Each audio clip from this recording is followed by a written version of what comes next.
अस्सलामुअलैकुम वरहमतुल्लाहि वबरकातुहू। अगर आप लोग भी अपनी शर्ट का कलर चेंज करना चाहते हैं, यानी कि एक कलर की अगर शर्ट पहनी हुई है, अगर आप उसके मुख्तलिफ तरह के कलर चेंज करना चाहते हैं, जैसा कि अगर मैं इस शर्ट का कलर रेड करना चाहूँ तो वो मैं कर सकता हूँ, अगर मैं पिंक करना चाहूँ पिंक कर सकता हूँ, ब्लू करना चाहूँ तो ब्लू भी कर सकता हूँ, ग्रीन करना चाहूँ ग्रीन भी कर सकता हूँ, और अगर येलो करना चाहूँ तो वो भी कर सकता हूँ। उसके अलावा अगर आप इसमें देखेंगे तो इसके अंदर आपको साथ साथ तमाम हाईलाइट्स भी नजर आएंगी और शेडोज भी नजर आएंगे, जो कि ऐसा लगता है कि जैसे आपने वही शर्ट सेम टू सेम पहनी हुई है, जिसके अंदर ऐसा नहीं लगता कि आपने इसके ऊपर कलर चेंज किया हुआ है। तो यही चीज आज की इस वीडियो में मैं आपको बताने वाला हूँ। तो आइए फिर स्टार्ट करते हैं। सबसे पहले आप लोगों ने अपनी इमेज ले लेनी है और उसका जो है ना बैकग्राउंड रिमूव कर लेना है। अगर मैं आप लोगों को दिखाऊं तो इस इमेज का जो है वो बैकग्राउंड रिमूव्ड है, ठीक है। तो आपने इस तरह से कर लेना है। उसके बाद मैंने इसके पीछे एक बैकग्राउंड दे दिया है वैसे ही, तो आपने फिर अपनी ये जो इमेज है इसे आपने सेलेक्ट कर लेना है और इसके ऊपर आपने ये जो है ना ग्रेडियंट मैप इसे आपने सेलेक्ट करना है। जैसे ही आप इसे सेलेक्ट करेंगे तो ये इस तरह से ब्लैक एंड व्हाइट हो जाएगी। फर्स्ट टाइम आपने सिंपल इसके ऊपर क्लिक करना है।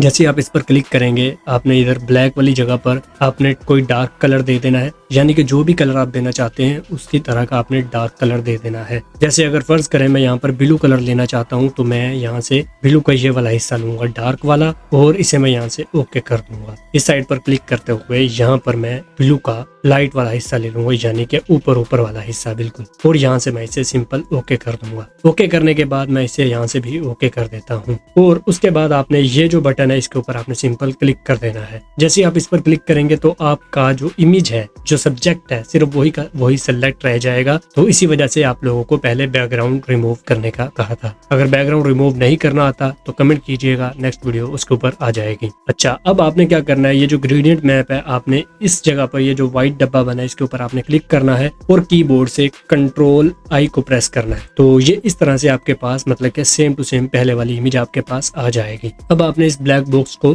सेलेक्ट ही रहने देना है और इसके ऊपर आपने क्लिक करना है और यहाँ से आपने ब्रश टूल को ले लेना है और यहाँ से आपने ये जो हार्ड राउंड ब्रश है इसे आपने सेलेक्ट कर लेना है। ये सेलेक्ट करने के बाद अब आपने ये ख्याल करना है कि अगर यहाँ पर आपका ब्लैक कलर है तो यहाँ पर आपका व्हाइट होना चाहिए ऊपर। तो इसके लिए मैं यहाँ पर ऊपर क्लिक करता हूँ, यहाँ पर व्हाइट ऊपर आ जाएगा। अब आपने सिंपल क्या करना है, अपनी शर्ट के ऊपर यहाँ पर इस तरह से फेरते जाना, ठीक है। लेकिन यहाँ पर बात खत्म नहीं होगी, क्योंकि इससे आपका जो कलर है वो साफ पता लगेगा कि आपने इसके ऊपर कलर किया है, मतलब कि ओरिजिनल शर्ट का कलर ये नहीं है, ठीक है। तो उसे आपने किस तरह से खत्म करना है वो मैं आपको आगे चलकर बताता हूँ। पहले जल्दी मैं ये स्टेप कर लूँ। और अगर गलती से कहीं पर आपका जो कलर है वो ज्यादा हो जाए, यानी कि आप उसे रिमूव करना चाहते हैं, तो आपने इसे व्हाइट की जगह पर ब्लैक कर लेना है। तो इस तरह से आप रिमूव कर सकेंगे और जब इसे वापस लेके आना तो फिर आपने यहाँ पर व्हाइट कर लेना है। तो इस तरह से ये आपका जो कलर है वो हो जाएगा। तो मैं सिखा रहा हूँ, मैं इसलिए ज्यादा इसकी एक्यूरेसी में नहीं जाऊंगा, सिंपल मैं आप लोगों को समझाने के लिए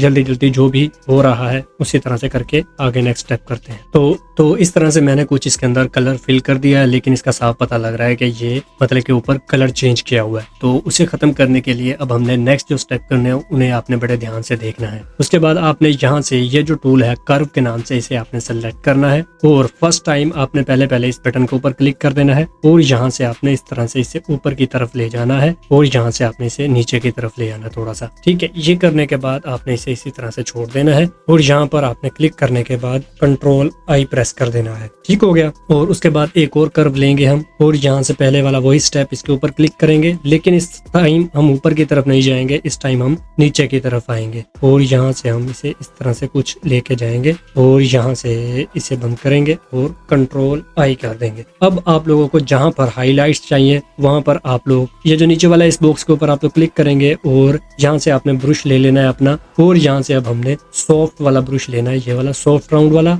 और इसका जो फ्लो है वो आप लोगों ने कम कर लेना है। कम करने के बाद अब हम लोगों ने इसका थोड़ा सा साइज बढ़ाना है। यहाँ से आप लोग इसका साइज बढ़ा सकते हैं। साइज बढ़ाने के बाद अब आप लोगों ने जहाँ पर भी आपको इसके हाईलाइट्स चाहिए वहां पर आप इसे ड्रैग करेंगे सिंपली, लेकिन जहाँ पर ब्लैक है तो हम लोग यहाँ से व्हाइट को सिलेक्ट करेंगे पहले और यहाँ से आप लोगों ने इसे स्क्रीन कर देना है। तो ये इस तरह से आपका जो हाईलाइट्स हैं वो यहाँ पर जहाँ पर आप ड्रैग करते जाएंगे वहाँ पर पर आपकी जो हाईलाइट्स हैं वो शो होना स्टार्ट हो जाएंगी। ठीक हो गया। उसके बाद आपने यहाँ पर भी क्लिक करके इसे भी आपने स्क्रीन कर देना है और यहाँ पर जहाँ पर आपको डार्क चाहिए एरिया वहाँ पर आप लोग इसे डालते जाएंगे सिंपली। तो ये देखें आपका जो कलर है वो यहाँ पर रेडी हो चुका है। यहाँ पर आपको बाजुओं पर हाईलाइट्स भी नजर आ रहे होंगे और यहाँ पर आपको डार्क कलर भी नजर आ रहा होगा। तो ये अब एक परफेक्ट कलर हमारा बन चुका है। अब आप इसका जो भी कलर करना चाहें आपने सिंपल इस ग्रेडियंट मैप के ऊपर क्लिक करना है और इसके ऊपर क्लिक करने के बाद जो कलर आपको चाहिए आपने सिंपल वो कलर यहाँ से सिलेक्ट कर लेना है। जैसे मैं यहाँ से इसका कलर जो है वो